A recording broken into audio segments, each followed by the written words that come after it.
बुद्ध ने क्यों कहा हर पुरुष की 4 पत्नियां होनी चाहिए। दोस्तों, गौतम बुद्ध की महानता के चर्चे आज भी सारी दुनिया में प्रचलित हैं, लेकिन बुद्ध ने पुरुषों के लिए एक ऐसी बात कही थी जिसे सुनकर आप हैरान परेशान हो जाएंगे। बुद्ध का कहना है कि हर पुरुष की 4 पत्नियां होनी चाहिए। अब सवाल ये है कि बुद्ध ने ऐसी बेतुकी बात क्यों कही? तो इस बात को समझने के लिए आपको गौतम बुद्ध की कही एक कहानी सुननी होगी। जी हाँ, एक बार बुद्ध अपने शिष्यों को कहानी सुनाते हुए कहते हैं कि कई सालों पहले एक आदमी हुआ करता था जिसकी 4 पत्नियां थीं। अपनी चारों पत्नियों के साथ वो बहुत खुश था।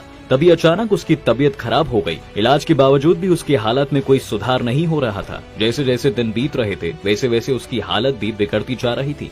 वो आदमी समझ चुका था कि अब उसका अंतिम समय करीब है। वो बहुत अकेलापन महसूस कर रहा था। एक दिन उसने अपनी पहली पत्नी को पास बुलाया जिससे वो बहुत प्यार करता था। उसने कहा, प्रिय, मैंने सारी जिंदगी सबसे ज्यादा प्यार तुमसे ही किया है, लेकिन अब मेरा आखिरी समय करीब है।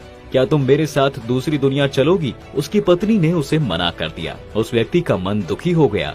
अगले दिन उसने अपनी दूसरी पत्नी को बुलाया और यही सवाल किया। उसकी दूसरी पत्नी बोली, जब आपकी पहली पत्नी ने आपको मना कर दिया तो मैं आपके साथ कैसे चल सकती हूँ?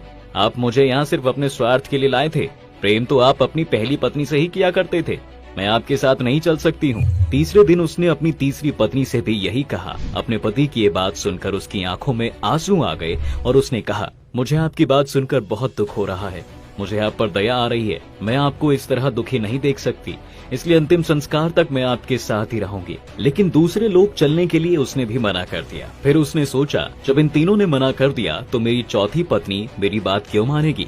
लेकिन अपने अकेलेपन के आगे वो इतना मजबूर था कि उसका मन नहीं माना और उसने चौथी पत्नी को अपने पास बुलाकर उससे साथ चलने को कहा। उस आदमी की चौथी पत्नी ने कहा, मेरे प्यारे पति देव, चाहे कुछ भी हो मैं आपका साथ जरूर दूंगी। मैंने आपके साथ देने का वचन लिया है और ऐसी स्थिति में मैं आपका साथ कैसे छोड़ सकती हूँ? मैं आपसे अलग नहीं हो सकती, इसलिए मैं आपके साथ दूसरे लोग जरूर चलूंगी। ये पूरी कथा सुनने के बाद बुद्ध ने पूछा, उस आदमी की 4 पत्नियों का मतलब पता है क्या था?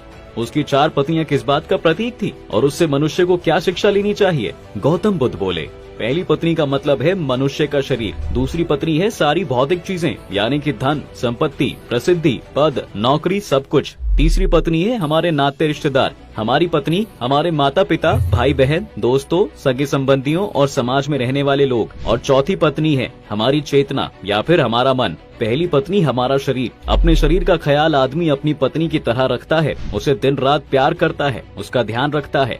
लेकिन जीवन के आखिरी वक्त में पहली पत्नी यानी कि शरीर आपके साथ अगली दुनिया में नहीं जाता, वो यही पंच तत्व में विलीन हो जाता है। दूसरी पत्नी यानी भौतिक चीजें, धन, दौलत, मान, सम्मान, पद, नौकरी, जिसे पाने के लिए आदमी सारी जिंदगी मेहनत करता है, लेकिन अंतिम समय में ये सब हमारे साथ नहीं देते।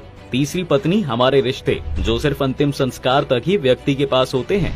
मृत्यु होने के बाद रिश्तेदार उसके शव को शमशान घाट ले जाते हैं और उसे अंतिम विदाई देकर अपने अपने रास्ते चले जाते हैं। चौथी पत्नी है हमारा मन। जब हम ये पहचान लेते हैं कि हमारा मन क्रोध, लालच और असंतोष से भरा हुआ है तो हम अपने जीवन को एक बेहतर नजरिया दे सकते हैं। क्रोध, लोभ आदि हमारे कर्म के नियम हैं और अपने कर्म से कोई व्यक्ति पीछा नहीं छुड़ा सकता। जैसे कि कहानी में उसकी चौथी पत्नी ने आखिरी सफर में उसके साथ चलने को कहा। उसने कहा था, तुम जहाँ भी जाओगे मैं तुम्हारे साथ चलूंगी। और यही हमारे कर्मों के साथ भी होता है। यही है जो हमारे साथ दूसरी दुनिया में भी जाते हैं। दोस्तों, इसके बाद बुद्ध बोले, मैंने इसलिए कहा था प्रत्येक पुरुष और स्त्री की 4 पत्नियां या पति होने चाहिए और इसका मतलब जीवन के इस अटल सत्य शेयर करें जिससे लोगों को जीवन का असली सत्य पता चल सके।